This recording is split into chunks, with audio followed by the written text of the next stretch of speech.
창세기 20장 1절부터 7절까지 제가 봉독합니다. 아브라함이 거기서 네게브 땅으로 옮겨가 가데스와 술 사이 그랄에 거류하며 그의 아내 사라를 자기 누이라 하였으므로 그랄 왕 아비멜렉이 사람을 보려 사라를 데려갔더니 그 밤에 하나님이 아비멜렉에게 현몽하여 그에게 이르시되 내가 데려간 이 여인으로 말미암아 내가 죽으리니 그런 남편이 있는 여자임이라. 아비멜렉이 그 여인을 가까이 하지 아니하였으므로 그가 대답하여 하되 주여 주께서 의로운 백성도 멸하시니까 그가 나에게 이는 내 누이라 하지 아니하였나이까.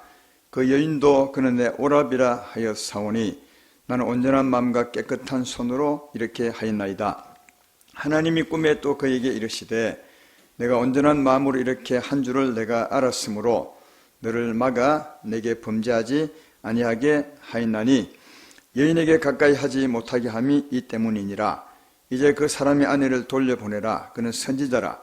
그가 너를 위하여 기도하리니 내가 살려니와 내가 돌려보내지 아니하면 너와 내게 속한 자가 다 반드시 죽을 줄 알지니라. 아멘. 오늘 전할 말씀의 제목은 그럼에도 언제나 신실하신 하나님, 이런 제목으로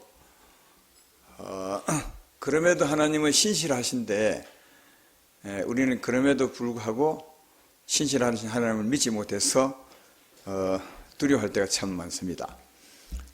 오늘 그럼에도 신실하신 하나님을 잘 이해하셔서 그런 일이 있더라도 신실하신 하나님을 믿고 살면 훨씬 더 자유하고 편하게 살아가리라, 그렇게 생각합니다. 그럼에도 불구하고 신실하신 하나님, 이 그럼에도가 뭔가를 잘 아시고 또 그럼에도 신실하신 하나님을 잘 이해하고 살아가는 그런 여러분이 되었으면 좋겠습니다. 오늘 말씀은 1절에 있는 것처럼 아브라함이 거기서 네게브로 옮겨, 이 거기가 어디겠어요? 지금까지 쭉 얘기를 어디죠? 오랫동안 아브라함이 산 곳이 어디입니까? 헤브론이죠. 헤브론에서 오래 살다가 네게브 땅으로 옮겼습니다. 무슨 일이 있었는지 모르겠지만 옮겼습니다. 거기서 이제 가데스와 술 사이 그랄에 거유하게 살았는데 그때 그 땅에 이제 통치자는 아비멜렉이라는 왕이 그 땅을 통치하고 있었습니다.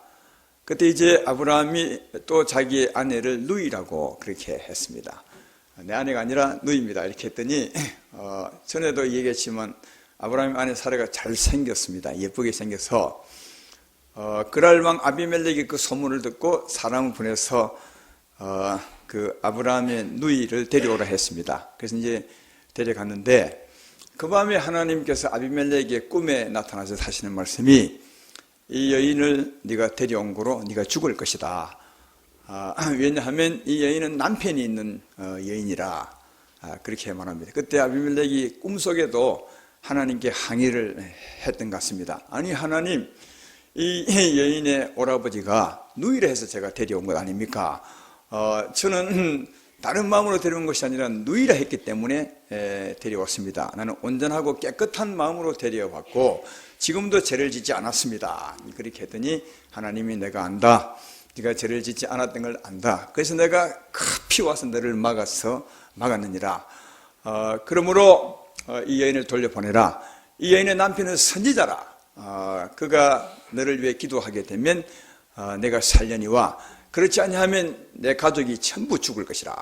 아주 어마어마한 말씀을 하셨습니다. 그래서 오늘 본문 뒤로 읽어보면 아비멜렉이 꿈에서 깨어나서 정말 놀라서 집안 식구들을 다 불러놓고 말하기를 어제 꿈에 하나님이 나타나셨는데, 아브라함이 하나님 나타나셨는데 이 여인을 돌려보지 않으면 우리 다 죽인다고 했다. 그랬더니 막 그 온 집안 식구들이 벌벌 떨었던 것 같아요.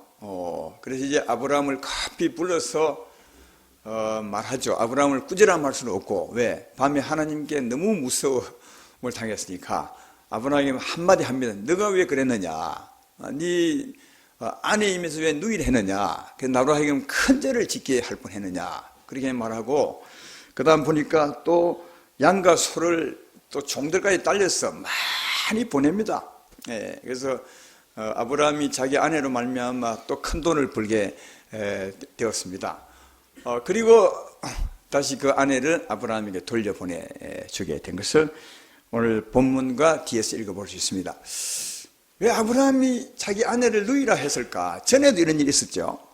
전에 언제 있었습니까? 아브라함이 하나님 말씀 따라 처음으로 가나안 땅에 들어왔을 때 거기서 아브라함이 가나안 땅에 들어와서 베델과 아이 사이에 살 때 그때 기근이 들었습니다. 그래서 소문에 들어보니까 애굽 땅에 이제 풍년이 있다고 물이 많다고 해서 거기서 내려갔습니다. 그때 아브라함이 자기 아내를 두고 당신은 내 누이라 하시오 그렇게 했습니다.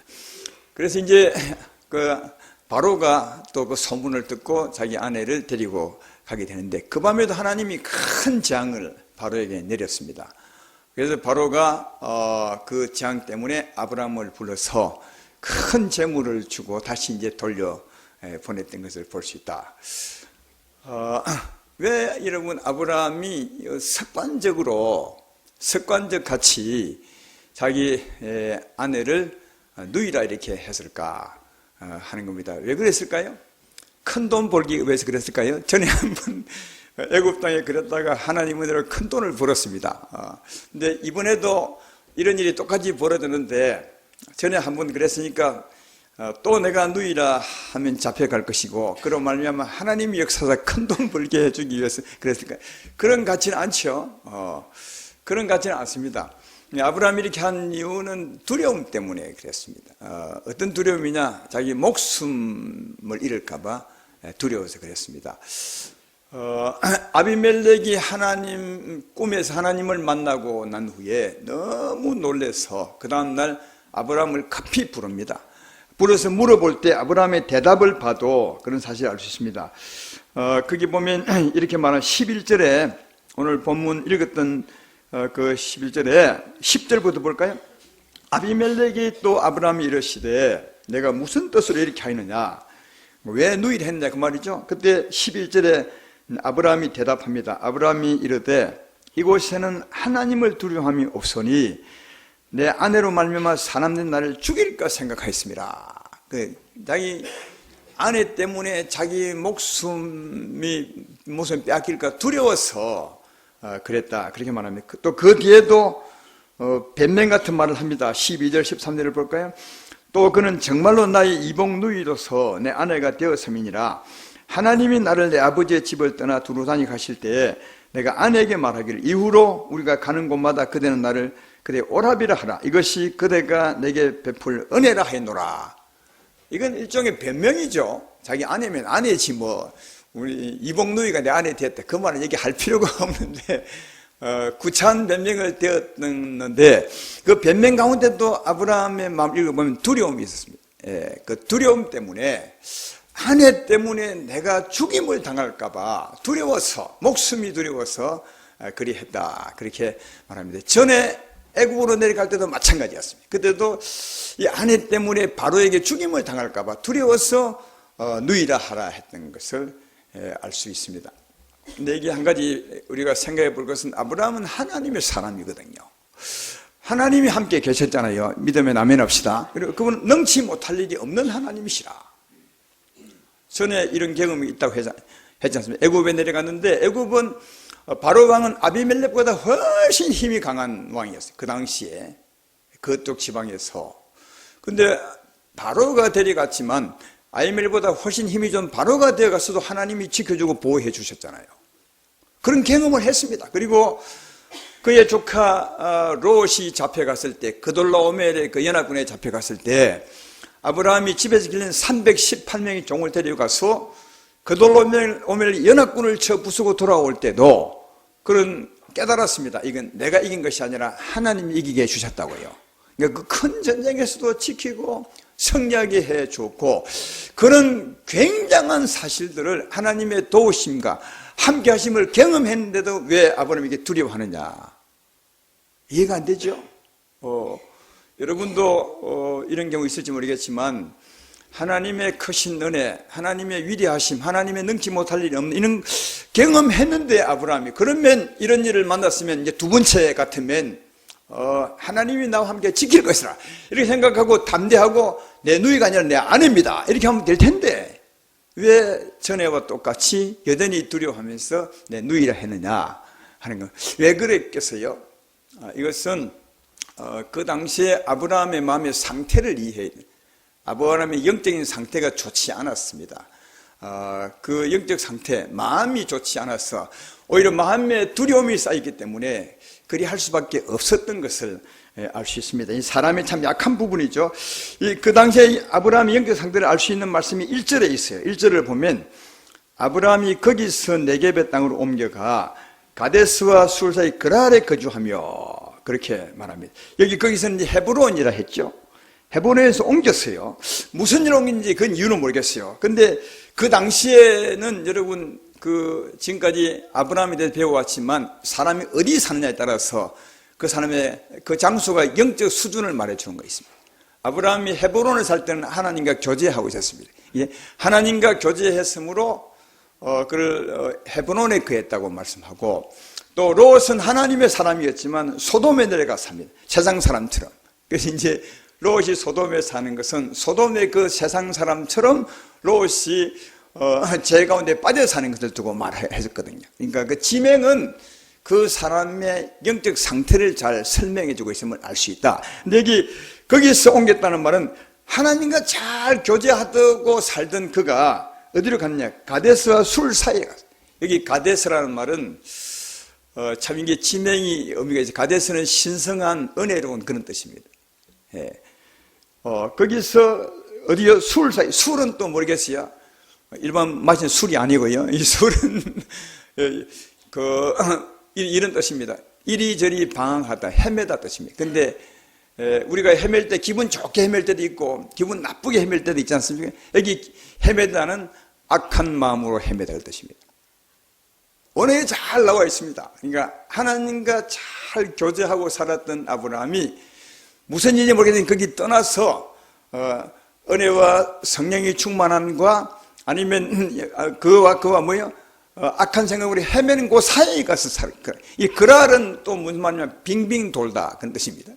참 이 지명이 정말 의미가 있죠. 한쪽은 신성하고 거룩하다는 뜻인데 한쪽은 뭐라고 악한 생각으로 돌아다니다. 그 사이에서 뱅뱅 돌고 살았다. 그러니까 그 보면 아브라함이 어떻게 살았는지 알겠지요?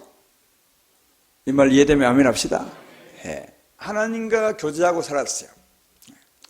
하나님과 정말 마음으로 교제하고 살았는데 그러니까 거기서 떠나서 거룩함과 신성함과 아니면 악한 생각을 돌아다니고 그 사이에 가서 살았다.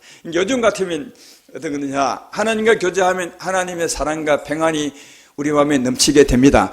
그게 하나님과 교제한다면 그 마음을 떠난 거예요. 그 마음을 떠나서 어디로요? 거룩함과 악한 생각 사이에 가서 살았으니까 그러면 어떤 마음이겠습니까? 거룩한 마음과 악한 마음 그 사이에 살았다면 악한 마음으로 산 것입니까? 거룩한 마음으로 사신 것입니까? 잘 모르겠어요? 한번 물어봅시다.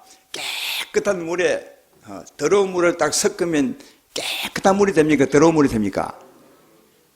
그런데 왜 이해를 못해요? 하나님과 교제하고 살았던 헤브론, 그건 하나님의 사랑과 하나님의 평안 가운데 살았다면 그걸 떠나서 거룩함과 악한 생각 사이에 살았다는 말은 이 마음이 어두워졌다는 말이에요. 그게 떠나서 악한 마음, 어두운 마음, 다르게 말하면 염려와 걱정, 두려움으로 이렇게 마음이 물들어 버린 거죠. 완전히 그쪽은 간 건 아니지만 여러분 이런 말 들어보셨어요? 회색지대라는 말 들어보셨어요? 깨끗함과 검은색 사이를 회색지대라 합니다. 이 회색은 하나님 편에 보면 깨끗한 것이 아니니까 더러운 것입니다.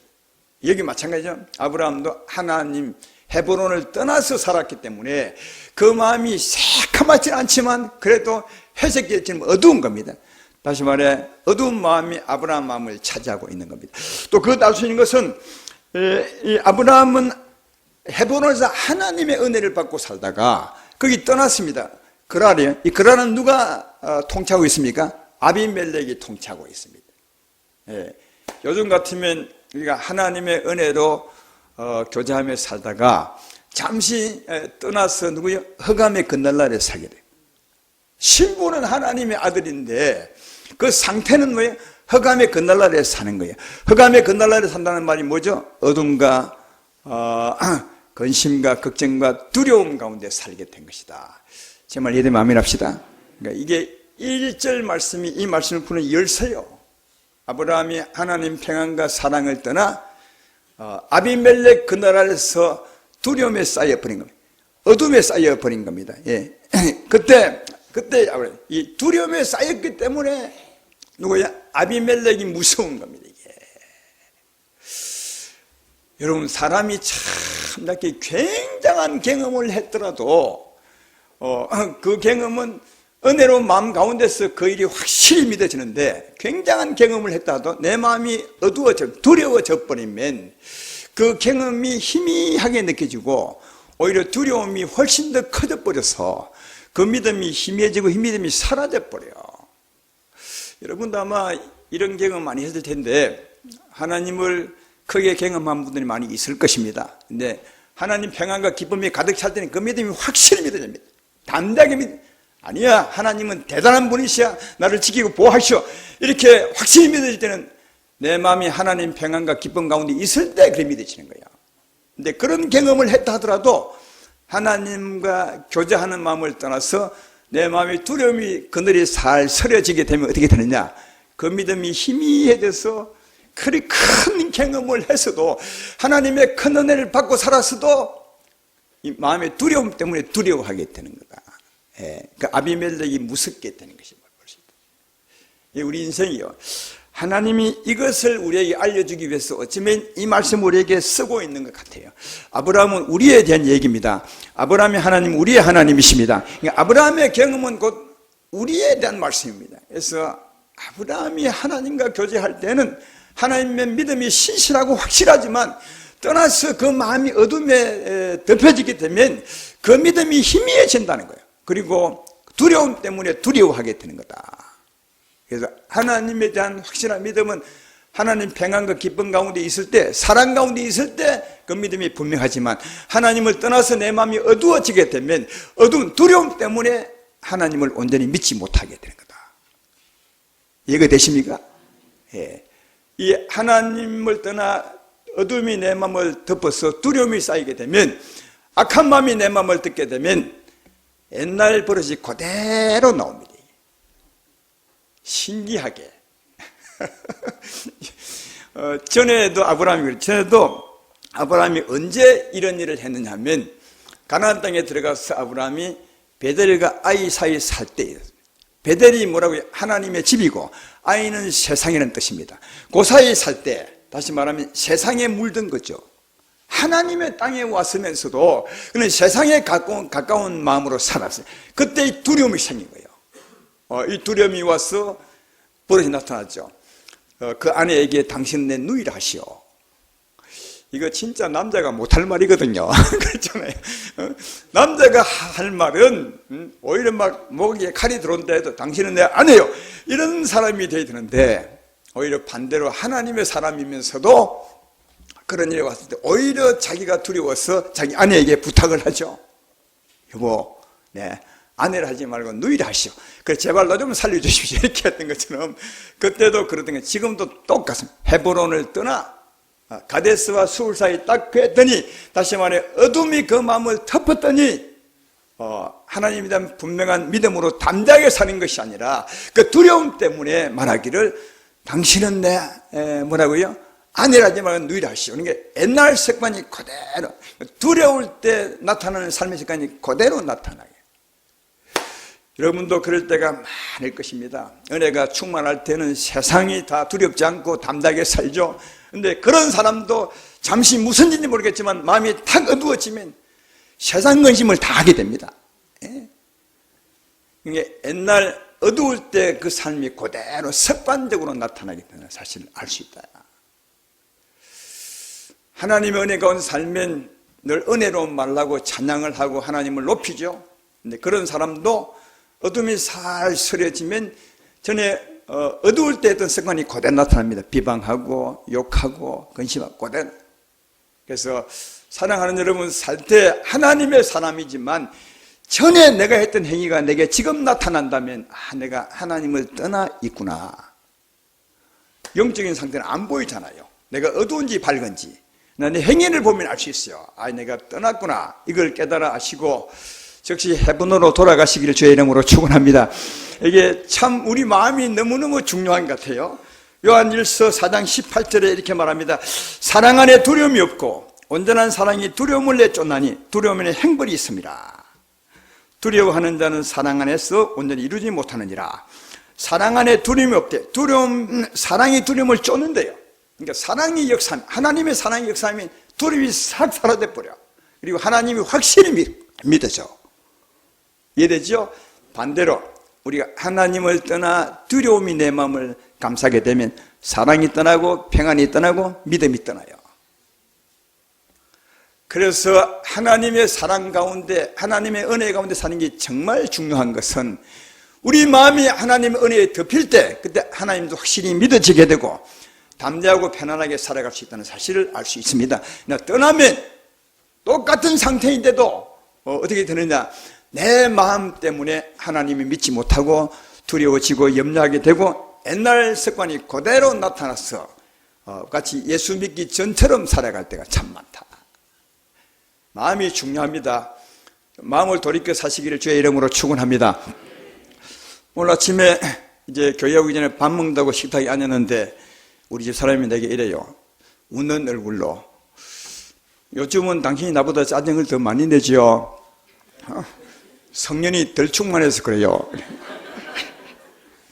이거요, 진짜, 목사가 들으면 되게 기분 나쁜 말이에요. 왜냐? 그것도 주일 아침에 성령이 충만할 때 됐잖아요. 근데 식탁에 앉아서 요즘 나보다 짜증을 많이 내셨죠?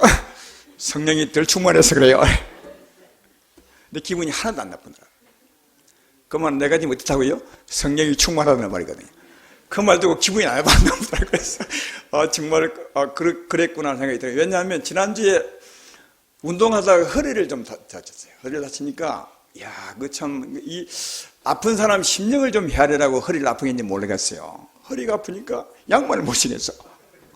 아니 새벽 기도 하려고 일어나면 이제 아침에 누워있다가 일어나면 더 뻣뻣해가지고 양말을 못 신겠더라고요. 양말을 못 신으면 알아서 좀 양말 좀 신겨주든지. 그래야 신겨주기는 그냥 자기 일만 하고 있는 거예요. 이게 짜증이 나더라고요. 이게 아니 좀 신겨주세요. 그리고 생활에 불편할 때가 한두 가지 아니에요. 허리가 아프니까. 이 허리 조금 아픈데도 불편하더만요. 그러니까 불편하니까 짜증이 나오더만요. 불편하니까 마음이 좀 어두워지게 되고, 어두워지니까 옛날 성품이 나타나더만, 옛날에. 이게 옛날 내 참 못됐어요.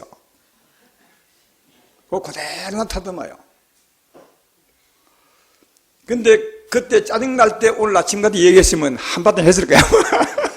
근데 오늘 아침 이제 기도하고 예배 준비하고 있었기 때문에 그 말이 기분이 안 나쁘고 수긍이 돼서 그랬어요. 맞아요. 내가 짜증을 많이 냈어요.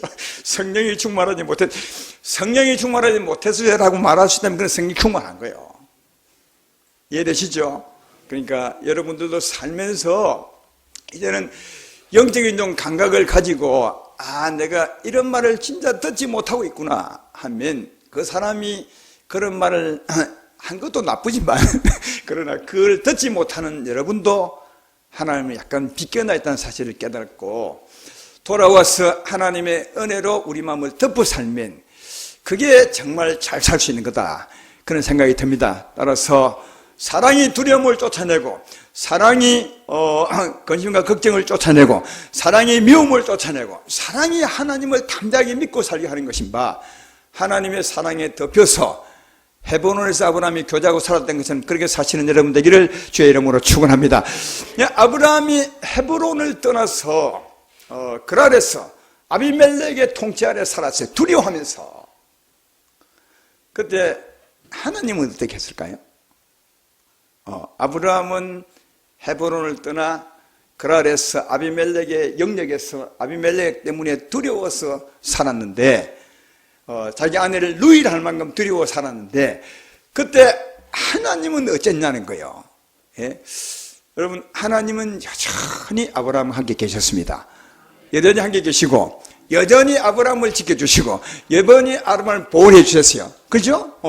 아브라함은 하나님을 떠나서 하나님이 옆에 계신 줄 알았는지 모르겠지만 두려워서 아비멜렉의 지배를 받아, 그죠? 하나님을 떠나 아비멜렉의 통치를 받아, 아비멜렉의 영향을 받아 두려워 떨고 있는데, 하나님은 여전히 아브라함이 하나님이셨고 아브라함과 함께 계셨고 그를 지키고 보호하셨고 아비멜렉이 절대로 건드리지 못하게 하셨어요. 그렇죠. 우리는 이럴 때 하나님을 잠시 떠나면, 우리 마음이 불안하고 하면, 하나님도 나를 싫어할 거야, 나를 아마 버릴 거야 할지 모르겠지만, 아니요, 하나님은 여전히 함께 계시고 그를 지키고 보호해 주셨고, 할렐루야. 그리고 아비멜렉이 절대로 손대지 못하도록. 왜 여러분, 아브라함이 분명히 떠났어요. 떠난 것은 왜? 헤브론에서 그랄로 갔으니까, 그리고 아비멜렉의 영역 밑으로 갔으니까 하나님 떠난 거 아닙니까? 그런데도 어떻게 하나님은 떠나지 않은 것처럼 여전히 동일하게 지켜주고 계세요? 왜 그런지 아십니까? 여전히 아브라함은 하나님의 자녀이기 때문이요. 여러분, 신부는 우리가 하나님을 좀 떠났다 해서 변하는 게 아니에요. 신부는 실수를 몇 가지 했다 해서 변하는 게 아니에요. 신부는 여전히 똑같아요. 여러분이 교회 와서 예배 드릴 때도 하나님의 아들, 딸이고, 여러분이 죄를 지어서 혹시 세상권 산다 해도 신부는 변하지 않아요. 하나님의 아들, 딸입니다. 하나님의 아들, 딸이라는 것은 뭐냐면 예수의 십자가로 용서한 거예요. 그것도 영원히 온전히. 우리가 죄 사함 받은 것은 착하게 살 때만 죄 사함 받은 것이 아니라 태어날 때부터, 아니 어머니 태중에서부터 이 세상은 떠날 때까지 모든 죄값을 다 주님이 갚은 거예요. 예수님이 죽음으로 갚았으니까 죄값을 다 미리 다 치루었어요. 예수를 믿으면 평생의 죄를 예수님이 다 담당하신 것이고, 하나님은 예수 믿는 우리를 다시는 네 죄를 기억하지 아니하리라. 그러니까 다시는 우리 죄를 기억하지 않아요. 우리가 세상에 어떻게 산다 해도 예수 믿고 있는 한, 하나님은 우리가 하나님의 자녀, 죄 없는 하나님의 자녀예요. 아니, 자기 새끼를 죄인이라 하는 아버지가 있어? 없어요. 그리고 자녀라는 말은 이미 예수로 말하면 이미 용서받은 아들이에요. 영원히 온전히. 그러니까 아브라함은 하나님을 떠났지만 하나님 편에 보면 영원히 자기 아들이에요. 그래서 자기 아들을 누가 건드리게 합니까? 절대로 건드리지 못하게 했던 것이에요. 이게 오늘 이 말씀의 뜻입니다. 그리고 시편 105편 12절로 15절에 이런 말씀이 있습니다. 아브라함에 대한 얘기입니다. 그때 아브라함이 가나안 땅에 살 때 그 말이에요. 그들의 사람 수가 적어, 아브라함의 식구 적었다 그 말이에요. 그 땅에 나그네가 되었고 이 족속의 저 족속의 이 나라에서 다른 민족에게 떠돌아다녔도다. 그러나 그는 사람이 그들을 억압하는 것을 용납하지 아니하시고 그들로 말미암아 왕들을 꾸짖어 이러시기를 나의 기름 부은 자를 손대지 말며 나의 선자를 해하지 말라 하셨도다. 아브라함이 하나님의 부르심을 따라 가나안 땅에 살 때 그는 식구가 많지 않았어요. 이게 아비멜렉 왕이 통치하는 이 땅에 갔을 때도 아비멜렉 왕 군사가 많았지만 아브라함은 적었어요. 이리저리 방황할 때 그때 누가 지키지 않냐면 정말 죽을 수 있는 거예요. 근데 누가요? 하나님이 만지지 말라. 내 선지자다. 선지자는 말은 먼저는 죄사함 받은 자요, 하나님의 생명을 가진 자요, 하나님의 자녀요, 그 위에 특별히 하나님의 사명을 맡은 자, 직임 맡은 자가 선지자니까, 선지자는 말 속에는 죄사함 받은 자, 하나님의 자녀요, 하나님 백성이요, 할렐루야. 그러니까 하나님의 직임자라는 거예요. 그러니까 내가 아브라함을 죄에서 구별하였고 사망에서 구별한 내 하나님, 내 자녀면 내 선지자니까 절대로 만지지 말라. 이게 아브라함을 향한 하나님의 뜻이었다는 거예요. 이게 중요한 게 왜냐하면 우리가 아브라함은 우리입니다. 우리가 아브라함입니다. 다 믿음의 사람이니까요. 우리도 이렇게 한다는 거예요. 할렐루야. 우리도 똑같이 이렇게 한다. 그러니까 아브라함 얘기를 우리에게 들려준 것은 너희도 아브라함처럼 할 때 하나님은 여전히 아브라함이 한 것처럼 우리에게 한다는 것을 말해주고 있는 거예요. 아브라함을 향하신 하나님의 사랑, 나를 향한 하나님의 사랑을 기억하시고 신실하게 믿고 살아간 여러분 되기를 주의 이름으로 축원합니다. 그리고 하나님의 자녀이기 때문에, 하나님의 선자이기 때문에 이 아비멜렉이 아브라함을 건드렸을 때, 다시 말해 아브라함의 아내를 데려갔을 때 하나님 그를 바로 저주합니다. 오늘 본문 뒤에 보면 하나님의 저주가 뭔지 알 수 있는 17절을 보면 이렇게 합니다. 18절이죠. 18절은 여호와께서 이왕에 아브라함의 아내 사라의 일로 아비멜렉의 집에 모든 태를 닫으셨습니다. 아이고야. 아브라함의 아내를 딱 데려가자 이왕 바로 그때 바로 아비멜렉에게 저주를 내려가지고 전부 태를 다 닫아버렸대요. 근데 이거 우리 생각해 볼 여지가 있는 거 아닙니까? 아까 아비멜렉이 그 누이를 데려간 것은 아브라함이 누이를 했기 때문에 데려간 것이라고. 그래서 하나님이 꿈에 나타날 때 죄가 없다고, 하나님도 네가 죄가 없는 거 안다고 했는데 왜 여기 하나님이 저주해 버릴까요? 하나님과 아비멜렉 사이는 아무 죄가 없어요. 왜냐하면 아비멜렉이 누이를 했으니까 데려가고 하나님도 그걸 알아요. 그렇지만 아비멜렉이 이 아브라함의 아내를 뺏어갔다면 아브라함에게는 아무 일이 없는 것이 아니요, 아브라함에게는 어려움이 있는 거예요. 그리고 또 여러분, 아무나 요즘 같으면 아무나 데려가서 자기 마누라 삼을 수 있나요? 아닙니다. 동의를 진짜 구합니다. 나는 당신을 사랑합니다. 당신 나를 사랑하십니까? 그럼 우리 결혼을 같이 삽시다 이러잖아요. 근데 여긴 그런 게 없어요. 바로 관계를 뺏어갔어. 그러니까 하나님과 아비멜렉 사이는 문제가 없지만 아비멜렉과 아브라함 사이는 문제가 있는 거예요.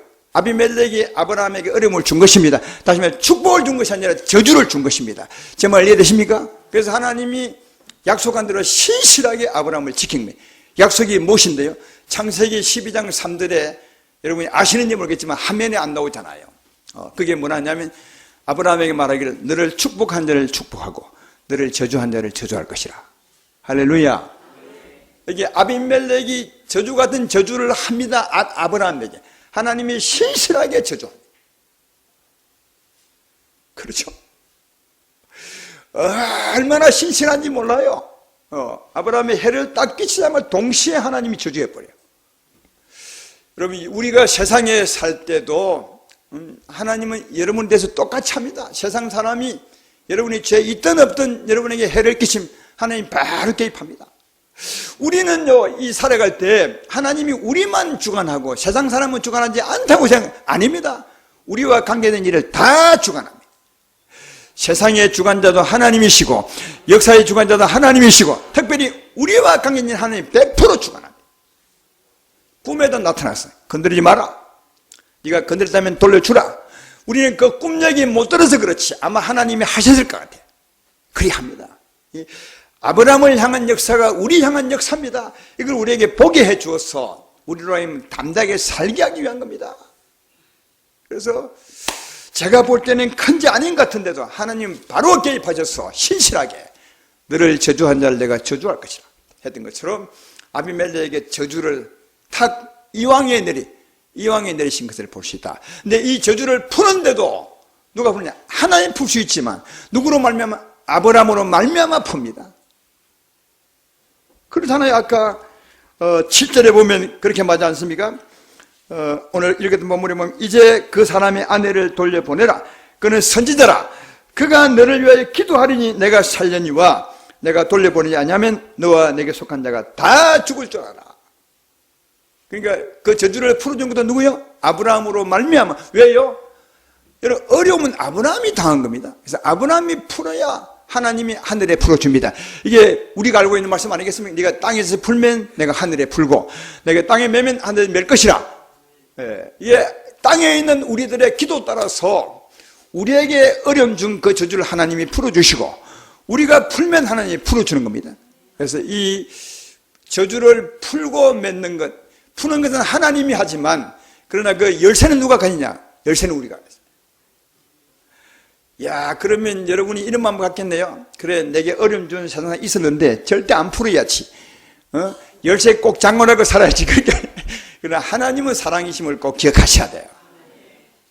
그래서 그런 일이 있거들랑 하나님이 사랑이심을 기억하시고 속히 풀어주시길 주의 이름으로 축원합니다.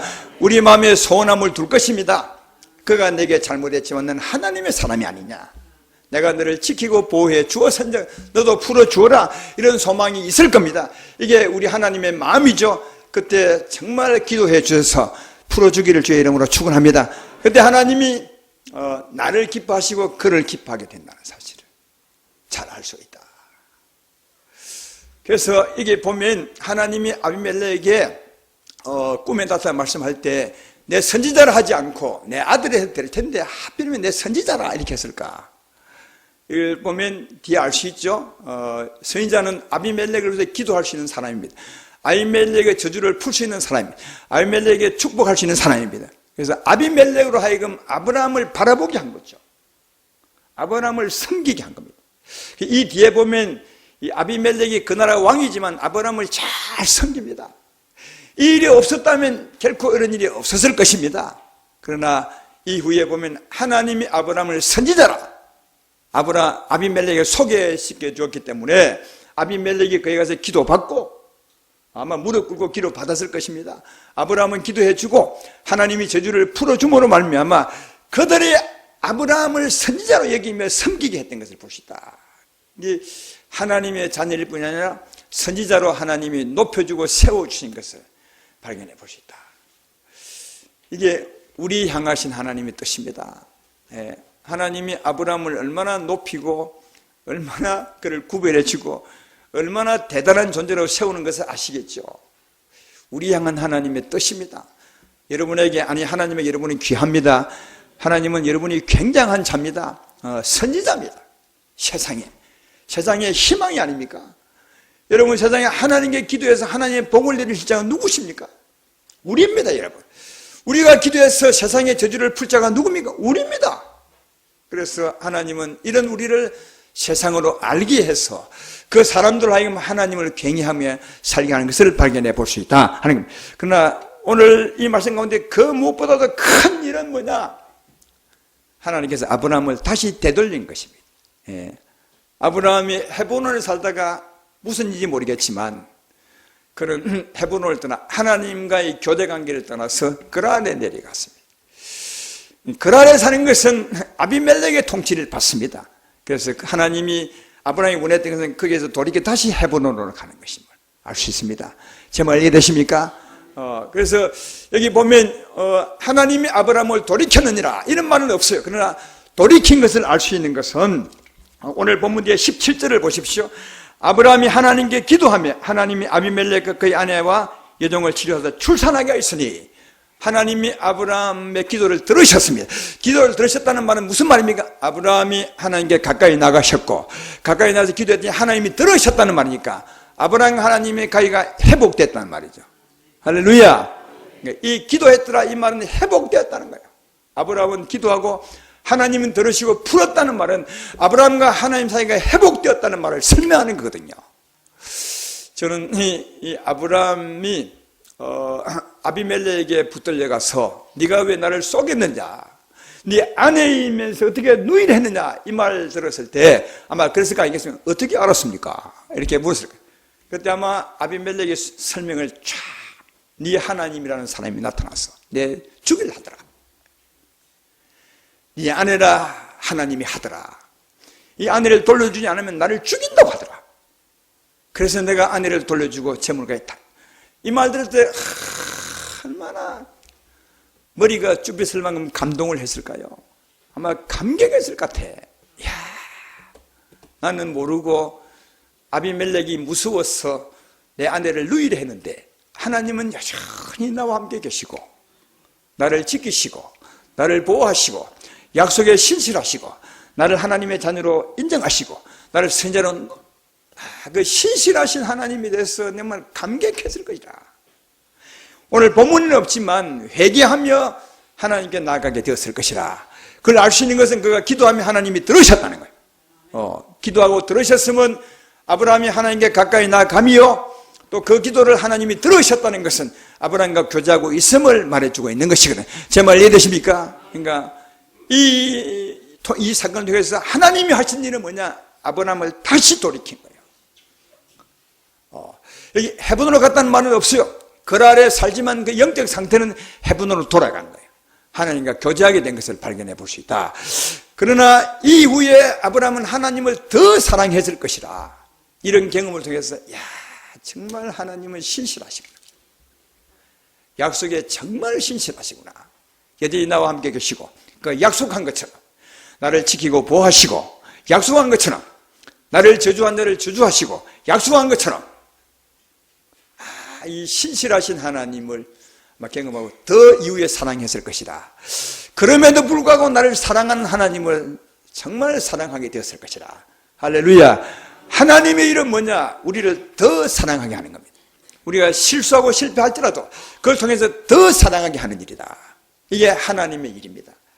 오늘 우리 향하신 하나님의 일, 아브라함 통해 잘 깨달아 아시고 더 주님을 신뢰하고 사랑하시는 여러분 되기를 주의 이름으로 축원합니다. 그는 그럼에도 불구하고 우리가 아브라함을 실수함에도 불구하고 여전히 우리를 사랑하십니다.